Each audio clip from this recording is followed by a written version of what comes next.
First off, July 31st, 2015. In my continued series, I want to talk today about your remaining children. Uh, if they are addicted, and they could be, they couple up, and this way they're almost codependent on each other, and they're this way they can back each other's stories and such to keep their addiction going. But you may have children that are absolutely positively not involved in this, and they're going to feel disgusted. They're going to feel, because you raised them, so all of your mores and morals that you've brought them up with are going to be there. If they don't have this drug altering their perceptions, then they're going to be pretty much in the same mood you are. It is vital that you don't make your straight surviving child your therapist. Okay, this is horrible, and this affects us mentally, emotionally, and physically.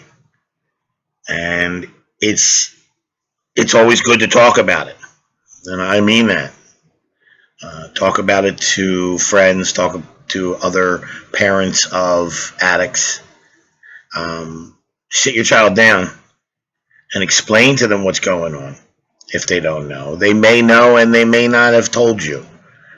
Okay, and this is going to be a relief for them, because they're torn between loyalty to their sibling and loyalty to you.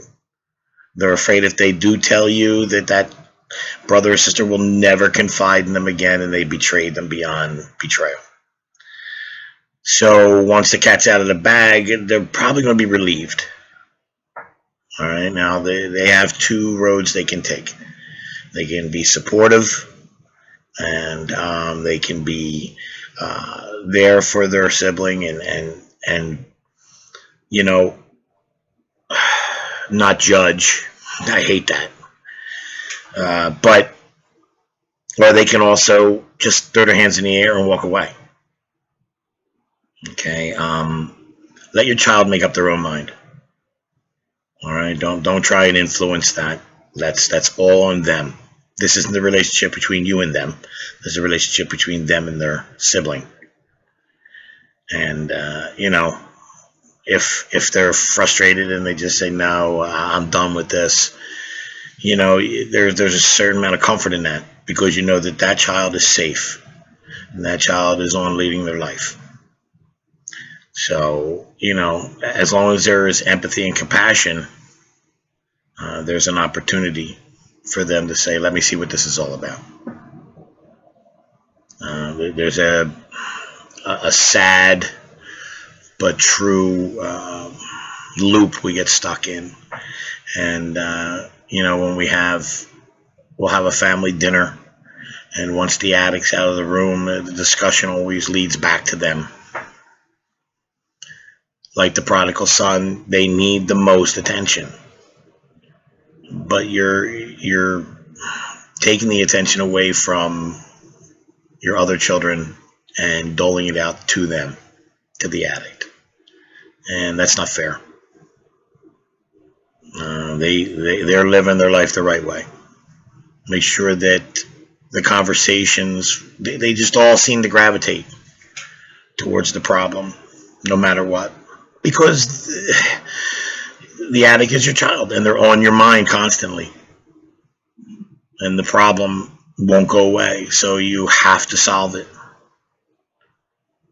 It's a frustrating... I've never been in a situation like this before, and I have to find a way. And I think together we can do that. Okay, you're not alone. I had a mom call me. Her son went to rehab and decided that it wasn't for him. No kidding. That seems to be, that's going to happen. And until they make it to where they sign a contract, to stay in this place for 30 days, they can come and go as they please. So, literally it is up to the addict. My suggestion to her, because it's his mom. She's upset. She doesn't want her kid on the streets. So I suggested just that: write up a contract. Write up a contract between you and your child. Okay, stating that if they come back to your home, they have to go in an outpatient program and they have to attend meetings. If they break any of those rules, they have to go back to in-house. I would rather see them in-house, okay, but the reality of life is that you're going to be fighting, and there's some wars, that you're trying to win, so you're going to have to give a few battles. And maybe when you get Gestapo-like and all, they're gonna wish to go back to the other place. Okay, you have to be like that. You have to be, okay, here it is. You need a job. If you don't have a job, you got to find a job. Okay, so you're not sitting around the house all day. All right, when they go to these sober living houses, they have rules that they have to follow. They have to, if they have to be out of the house by a certain amount of time. They're not allowed back to the house in a certain amount of time. This is no big deal. Think about it. My mom used to say, "All right, get out of here. Be back when the street lights get on." And I did.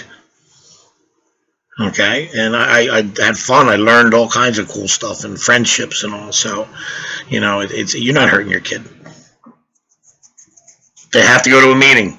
No meeting, no bed. That's simple. All right, and this is tough because the majority of the time you're going to have to drive them. You might have to just sit there in the parking lot. I suggest you go in.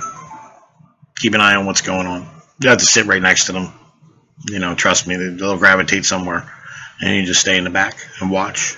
Or stay out. Get a cup of coffee, go back out to the car. They don't care. But as I said, this started with talking about siblings, and I'm back to the addict. Okay? They're center stage. They're the guys in the center ring. Eating up attention and trust like it's pizza. So your non-addicted kids are going to be your allies, but remember they're little you, and this is hurting them. Make sure that you sympathize with them. Make sure that you answer their questions. You do not want them traveling down the same trail. So answer the questions that they have so they don't go out to experience it themselves. Keep checking phones. Keep checking rooms. If you find anything, get help. Get to a doctor. Get to a rehab facility. All right. And as much as this is taking over your life, when you're with your other children, put it on hold. Let them enjoy you, and you enjoy them as they are. The kids doing the right stuff. All right, that's all I got for today. I'm taking the weekend off, and I'm taking my family up to the mountains, and we're going to just unplug, and we're going to be up there because I do look like shit. And we need to reconnect. So I will see you on Monday. All right. Stop this. Take back your kids. Take back your life. All right. Mask optional.